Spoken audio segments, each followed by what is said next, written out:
Hi friends, welcome to Meena's tales. எல்லோரும் எப்படி இருக்கீங்க? ரொம்பவே நல்லா இருப்பீங்கன்னு நினைக்கிறேன். இன்றைக்கி நம்ம ஒரு சூப்பரான ஒரு தோசை ரெசிபி தாங்க பார்க்க போகிறோம். நம்மளுக்கு வீட்டில் மாவு இல்லாத நேரத்தில் ஈஸியாக குவிக்காக செய்கிற மாதிரி இந்த மாதிரி ரெசிபி ட்ரை பண்ணி பாருங்கள். இது கண்டிப்பாக ரவா தோசைக்கே டஃப் கொடுக்குங்க. அவ்வளோ மொறுமொறுன்னு ரொம்ப டேஸ்ட்டாகவும் இருக்கும். அதோட ரொம்ப ஹெல்த்தியான தோசையை கொடுங்க. வாங்க இப்போ வீடியோக்குள்ளே போகலாம்.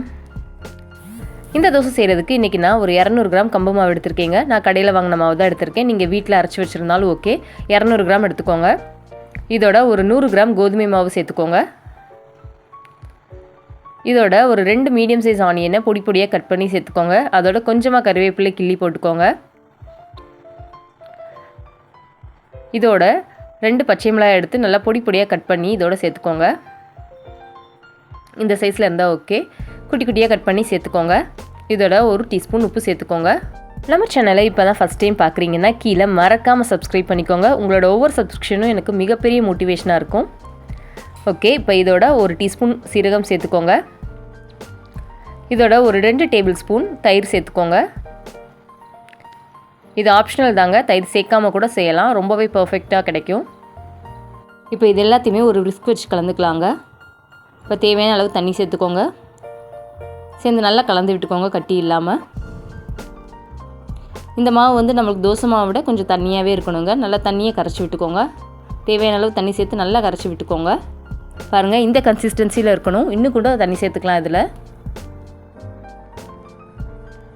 பாருங்கள், இந்த அளவு தண்ணியாக இருந்தால் தான் தோசை நல்லா மொறுமொறுன்னு வருங்க. கடைசியாக இதில் கொஞ்சமாக இட்லி மாவு சேர்த்துக்கோங்க. ஒரே ஒரு கரண்டி சேர்த்துக்கோங்க. சேர்த்து இதையும் நல்லா மிக்ஸ் பண்ணிக்கோங்க. இப்போ தோசை மாவு ரெடி ஆயிடுச்சு. தோசை ஊற்றலாம் வாங்க.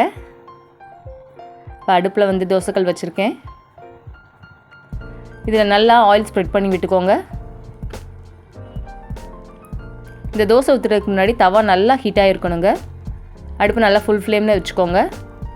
பாருங்கள், இப்போ தோசையை இந்த மாதிரி கரண்டியில் எடுத்துக்கோங்க. எடுத்துகிட்டு வெளிப்புறம் இருந்து உள்புறம் ஊற்றுங்க. இந்த மாதிரி வெளியே இருந்து ஊற்றும் போது நல்லா பபிள்ஸ் ஓட்ட ஓட்டையாக கிடைக்குங்க தோசை. நல்லா தூக்கி ஊற்றுனீங்கனாலும் சூப்பராக வரும். நார்மல் தோசையை விட இது வேகிறதுக்கு கொஞ்சம் டைம் எடுக்குங்க. ஒரு 5 நிமிஷம் டைம் எடுக்கும். நல்லா ஆயில் ஊற்றிக்கோங்க. பாருங்கள், இந்த மாதிரி தோசை நல்லா மொறுமொறுன்னு வந்ததும் தானாகவே பேன்லேருந்து வந்துடுங்க. ரொம்ப கஷ்டப்பட வேண்டியதில்லை. ரொம்பவே மொறுமொறுன்னு சூப்பராகவும் கிடச்சிருக்குங்க. இதே மாதிரி உங்களுக்கு தேவையான தோசையெல்லாம் ஊற்றி எடுத்துக்கோங்க. பாருங்கள், அடுத்த தோசையும் ரெடி ஆயிடுச்சு.